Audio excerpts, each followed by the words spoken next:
Welcome to episode 9 of It's About Data, the podcast about data, analytics, AI, and whatever we feel like talking about. Today, hosts Matt Housley and Tony Baer are joined by Ryan Dolley of Good Data to discuss Salesforce's recently announced acquisition of Informatica. All right, welcome Ryan and Tony and everyone who's participating in this stream through LinkedIn. So basically, I was on your show this morning, Ryan, and you brought up this news right before the show that there was an acquisition that was quite interesting for those in the data space, which is that Salesforce had announced officially the acquisition of Informatica for $8 billion.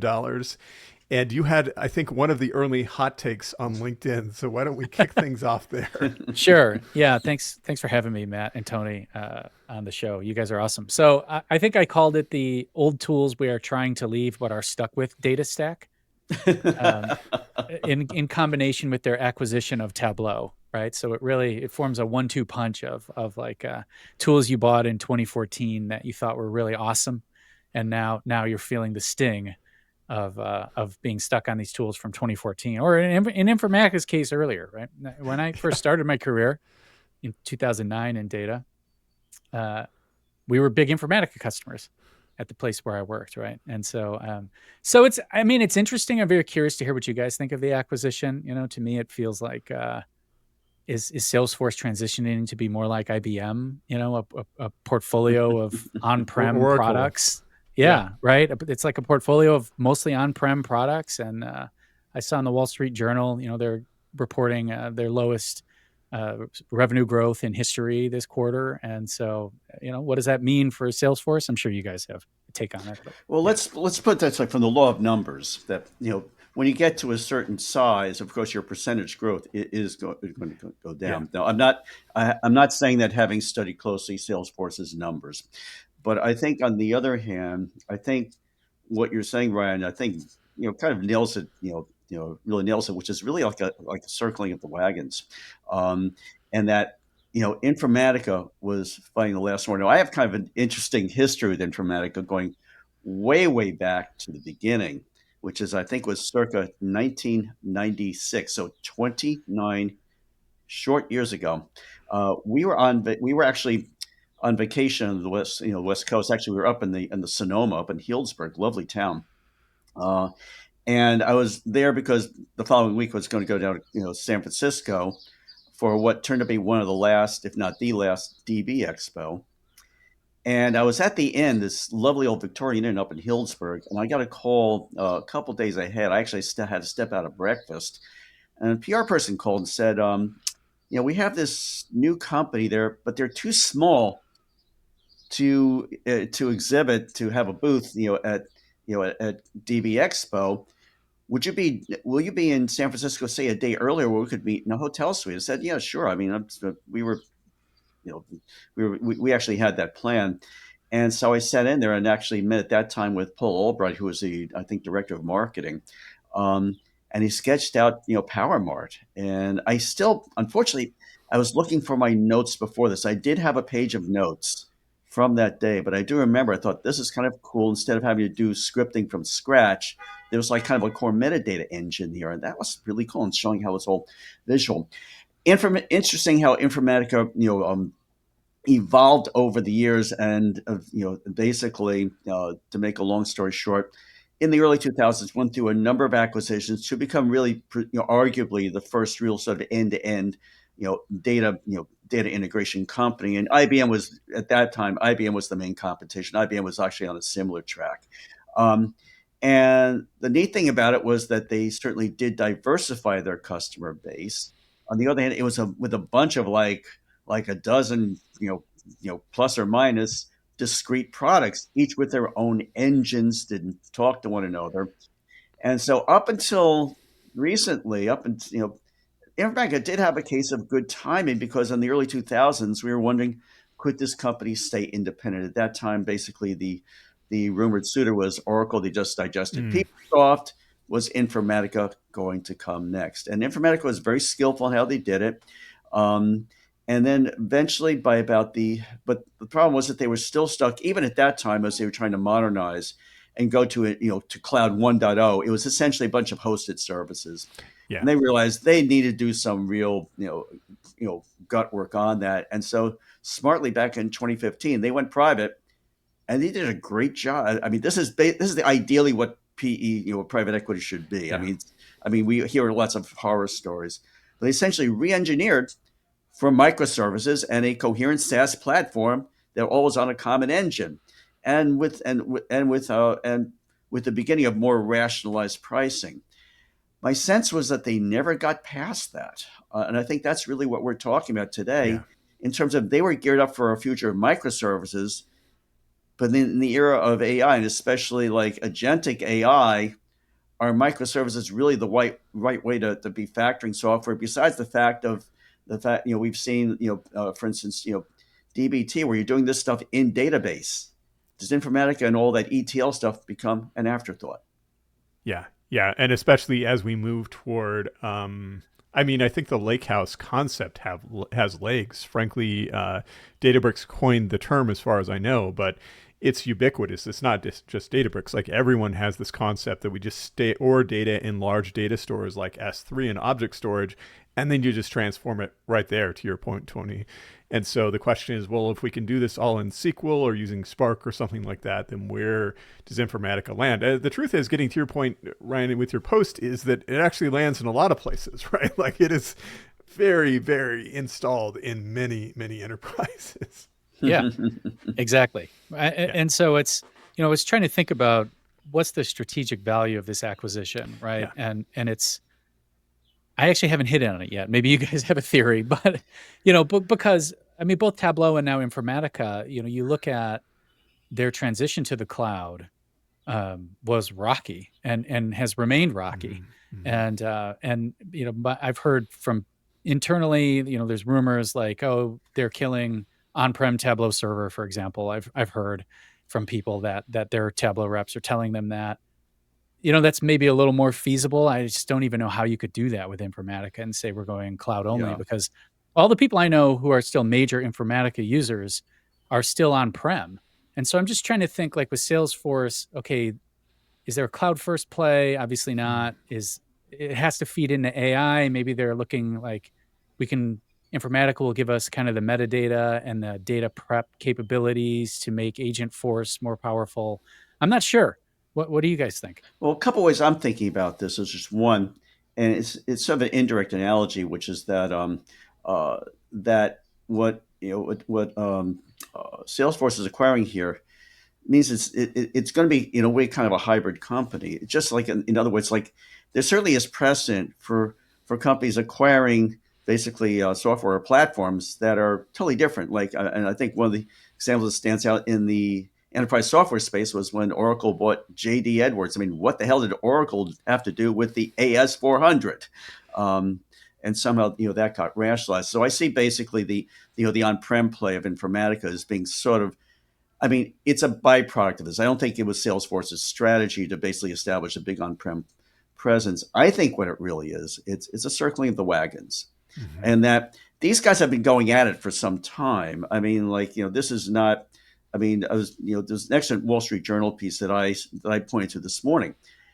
They were negotiating, for instance, last year when Informatica was at a 10 billion valuation, and I'm not sure who walked away at that point.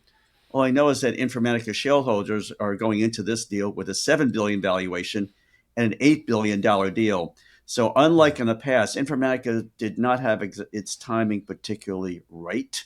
I think it's also a circling of the wagons from the standpoint that with generative AI and agentic AI, I think, and I've written about this, a number of times, that it's a huge, it's obviously it's a huge, it's a huge disruptive event to the entire industry, but it's also from a financial standpoint, it's a huge capital drain.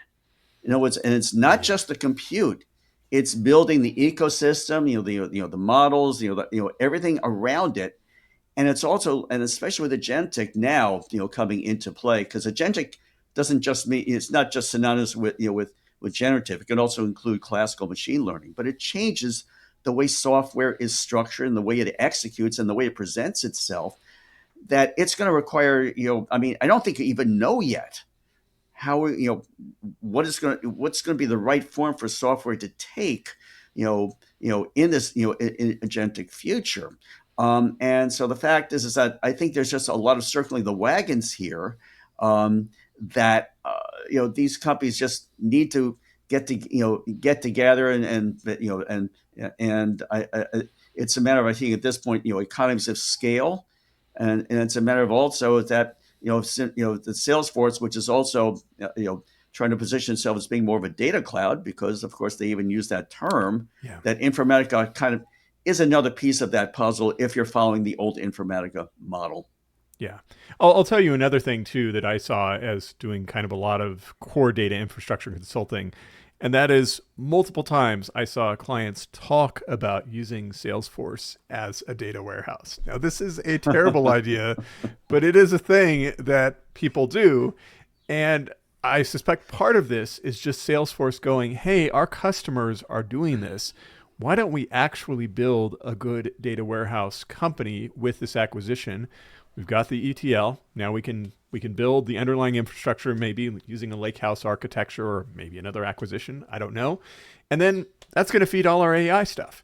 Maybe we'll try to get good at text to SQL or text to some kind of query engine, and maybe we'll try to get good at getting insights out of our sales data automatically using agents, to what you were saying, Tony, but like really building out the underlying data infrastructure to make that happen.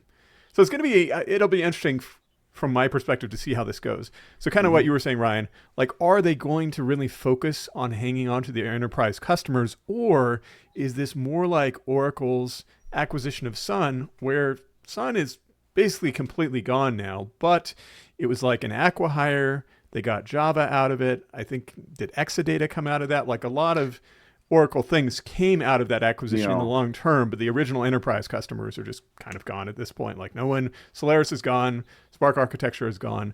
So I'm wondering which way this will go in the next 5 years. Interesting. Yeah. I mean, that's the question. Yeah. Anyway, yes. Ryan, we expect, we're depending on you to foresee the future. Yeah, no, let me put on my wizard hat here and get out the crystal ball. Yeah, I mean, it's I have to think you're right. So it is, when it comes to it's disconcerting how frequently I've heard, well, we're going to try to use Salesforce as our analytics and data infrastructure. So, maybe there is some recognition of Salesforce, just some amount of Salesforce just recognizing that and saying, hey, why not have a solution for people who want to do that? It's a crowded space, I'll tell you that. It's hard to play. There are already many established niche vendors who do everything Informatica does, plus mega enterprise vendors like IBM that offer everything you could ever want for a data stack, whether or not they're the most competitive products. You can get it all from IBM if you want to, or certainly Microsoft as the lead example of this. So I'm curious to see what we see coming out of this, and also how they're going to spin it to tie it to AI, right? No matter what the real driver is here, what we're going to hear from Salesforce is this is about AI. Yeah, right. I would agree with you there. Of course, AI is always going to be the spin, and agents will work their way in. In the near term, I think it's going to be interesting to see how they basically, I'm not going to say rationalize, but how they basically position and orchestrate both Informatica and MuleSoft. Now, they're coming at the same problem from different angles, which is actually valid because they're different audiences. But the fact is that now that they're both together, they need to, there needs to be some sort of marching in harmony. But that's the near-term battle. That's not going to win the war. And obviously, it's like, how does this position Salesforce more effectively for an AI future? It's not really clear, other than it's circling the wagons and let's combine resources here, a larger customer base, and that then it becomes the law of brute numbers. But you still need to have some vision there, and I'm not sure what their vision is here. Yeah. Hold on, Juan Cicada has a couple of questions, which he always asks good questions. I'm going to put this one up real quick. Hopefully both can see that. Yes. For customers, who wins on this one? Is it Salesforce customers or Informatica customers? And to your point about vision, Tony, I guess we just don't know because Yeah. the vision beyond the initial press release spin is not clear entirely. I don't see that Speculation. either. That's an obvious one for either of them, except for, let's say, Salesforce customers who are using Informatica. Because another Yeah. piece that really comes out of this is that Informatica has always positioned itself in Switzerland. Well, it's no longer, it's about as Swiss as Tableau is. There's one other point I think also think about here, and I was speculating this in my LinkedIn post earlier. This is more, this is not on the customer side. Sorry, I'm kind of copying out of your question there, because I really don't know. I'm not seeing an obvious win, but on the staffing side, the acquisition of Tableau was disastrous. There was just a huge brain drain. My sense on this go around, I think that basically whoever is at Informatica that's worth keeping, there may be less, unless you're an AI whiz. I think there's less of a threat there because today it's those very brains that are basically at risk with AI. So I don't think that you're going to see so many rats leaving the ship in this particular case as would happen, let's say, a few years ago. I'll put up his next question as well.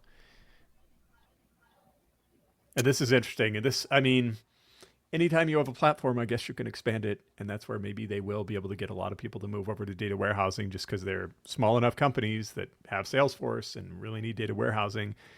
My take would be that it's going to take them a while, if they can get there eventually, to build out a proper data warehouse platform in the kind of Salesforce broader platform. And so Snowflake has some time to react. How will they react?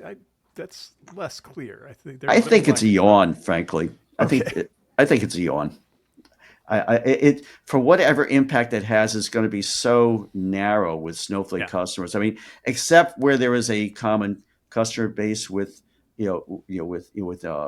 Salesforce. But that being said, Ryan, as you were saying, Salesforce is a data warehouse. Right. That's my question. Like, that's kind of the missing piece, right? Okay, if we have all this infrastructure around the data warehouse at Salesforce, which we increasingly do, what about the data warehouse itself, Right. And so, I don't know. I mean, I think you're right, Jan. They do have the as someone who kind of works on the front end in analytics, I do a lot of data warehousing and BI style stuff. And how do I get this data out of Salesforce is one of the top questions, right? So maybe they're trying to build a solution to that keeps it all in Salesforce. But that's the actual core storage and computation of data is kind of the piece that's still missing here. And so maybe this is setting up an acquisition of a database, right? If that's really the strategy here, maybe that's what we'll see in the coming months or years. But I don't see it as a threat to Snowflake in any way until and unless that happens.